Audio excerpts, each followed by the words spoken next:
Thank you for staying with us on the news this hour. Let's turn our attention to Oyo State, where the governor, Seyi Makinde, has stated that his administration is committed to rejuvenating the market system in urban and rural communities in the state to boost economic growth. The acting governor, Adebayo Lawal, made this known while speaking at the commissioning of an ultra-modern market in Ogbomoso town of Oyo State. Senior reporter Ladi Uyuwale has more details in this report. This newly constructed ultra-modern market is the third of its kind within the first 5 years of Governor Seyi Makinde's administration, following the ones built in Akinyele local government and at Akeso Market in Oyo during his first time.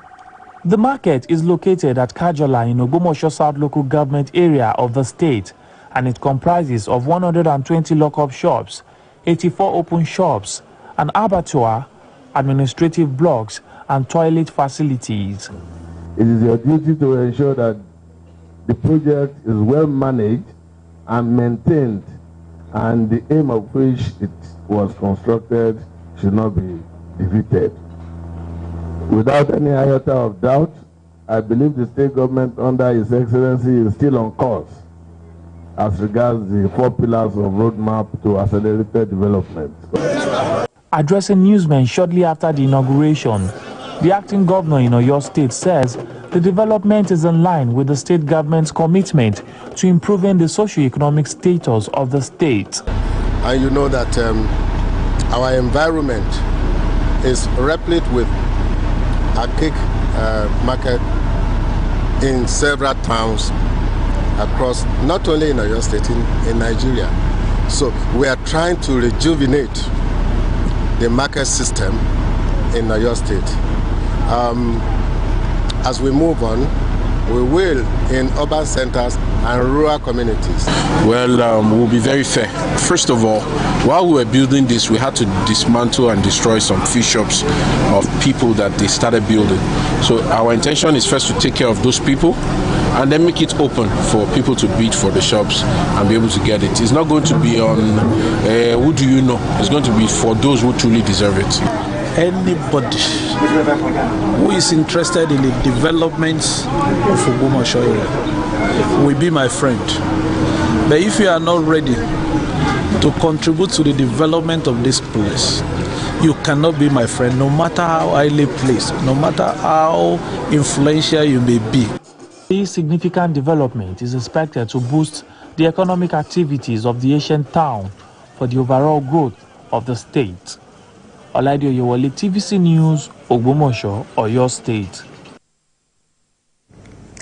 Nigerians have been urged to continue to take care of the elderly in the society by supporting them to solve the problem of loneliness and isolation. The wife of the Ogun State Governor, Bamidele Abiodun, made this known while hosting the aged who were on excursion to Abeokuta. Senior reporter Kazim Olowe reports. To improve the well-being of the aged and reduce loneliness among them, a non-governmental organization has created a program to engage them and make them active. One of such is the train trip from Lagos to Abeokuta, where the aged have the opportunity of relating with one another and visited different sites. The seniors say they find the trip very interesting and encouraging. It was fantastic because I have never entered a train before. I've never had the experience of a train before, but it was fantastic. It's an opportunity for old people to move out and to interact. We were all excited. Even the cabins is fully booked. So, and we've been enjoying ourselves all the way from Lagos. Through this outing, I've been exposed to seeing so many areas that probably reminds me of my younger days, and it's projecting me into the advancement in all these areas. You get encouraged, you are motivated, you are energized, as it were, because the activities are just right for us. The wife of the Ogun State Governor, Bamidele Abiodun, also received them. She was represented by the wife of the Speaker of the State House of Assembly, Olayinka Elemide. She said Ogun State have different programs for the welfare and well-being of the people and many tourist attractions for relaxation. Life is actually what you make of it. And we are quite impressed. We're happy to have you around. Ogun State is the gateway for hospitality, for a lot of things. And I'm sure you've seen a lot today, and there's still more. The promoter of the foundation said the program has been very impactful and beneficial to the aged, especially to those whose children were not within the country. So once we retire, what next? You find a lot of elderly people sitting back at home doing nothing. That sedentary living is the bedrock for a lot of ailments to build upon. So what we have charged ourselves with at Full Circle is to curate wellness activities. They say proper care, love and attention will improve the welfare and well-being of the aged and of course guide against depression. Kazim Olowe, TVC News, Abeokuta. And now to entertainment. The government at all levels have been advised to invest in stone art for cultural preservation, heritage promotion and tourism development in Nigeria. A renowned stone sculptor, Oladapo Emmanuel Afolayan, gave this admonition during a retrospective solo exhibition tagged Stone Speaks in Lagos State. Senior reporter Olawakon had a one-to-one conversation with the stone sculpting scholar as he explored the significance of the form of art.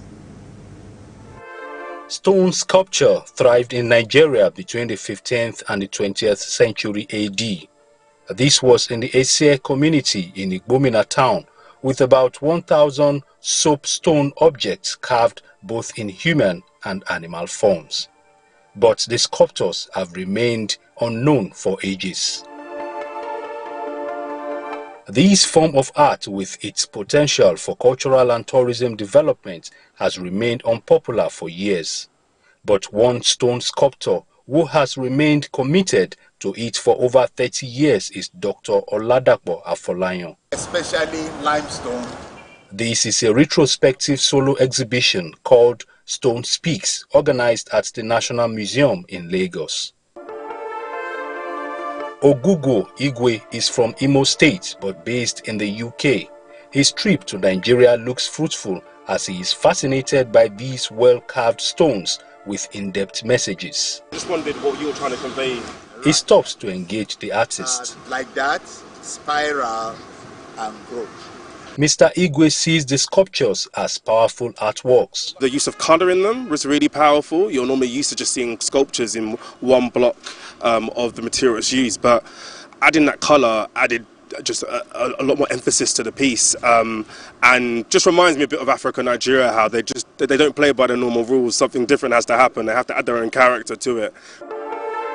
Cynthia Chukwu and Ezekiel Nkechi are lawyers on field assignments. They got caught up in the aesthetics of the artworks. Not inherent, They believe the carved stones have messages that can address national issues. Dialogue actually got my attention. The shape, the way it goes, the colors and the different shapes of the eyes. I think we need dialogue in this country too. Dialogue from the least person going up to the highest. The particular one I'm seeing before me, this is called Ayelu Jarad, meaning the world is a global village. The world is evolving and the materials we are getting all the way from Italy. The Auchi Polytechnic lecturer's journey exemplifies how art can transcend its physical form to convey powerful messages. His artworks are not just visually striking, but resonate on a spiritual and intellectual level, bridging the gap between tradition and modernity. The curator of the National Museum says the first of its kind stone art exhibition at the National Museum in Lagos is born out of the unusual display of creativity by the sculptor. Well, since I've been here, and before now, I've not heard of any stone exhibition in the museum. I commend his zeal, to spread this arts, to the younger ones. After a walk-through and deep conversation with Dr. Afolayan on his style and message through these stone arts, he confesses that Nigeria has rich resources to flourish in stone sculpture. In my own days, there was virtually nobody known to be carving stone. With the help of Professor Ben Enkanem, I was encouraged to pick stone. Haven't mentioned some of the challenges ranging from funding to acquiring the equipment. He believes Nigeria can benefit from investing in sculpting. I took a course in geology, petrology, and I discovered that there are 1,001 varieties of stone, from soft alabaster, soapstone, to marble, to granite, even diamond. They are minerals. I selected varieties across the country and carved. And I discovered that, oh, Nigeria is actually blessed. As Dr. Emmanuel Afolayan continues to explore the world of stone art, his integration of traditional techniques with contemporary themes is redefining the role of sculpture, offering art lovers both aesthetic pleasure and a deep reflective experience. From mother's care to dialogue and other stone arts that are standing tall here with various messages, it shows that the stones can convey impactful messages for societal development if well carved. Ola Awakon, TVC News, Lagos. Well, that's it on the news this hour. For more updates on the stories we are monitoring, you can visit our website at www.tvcnews.tv. You can also follow us on our social media handles, Facebook, Instagram, and on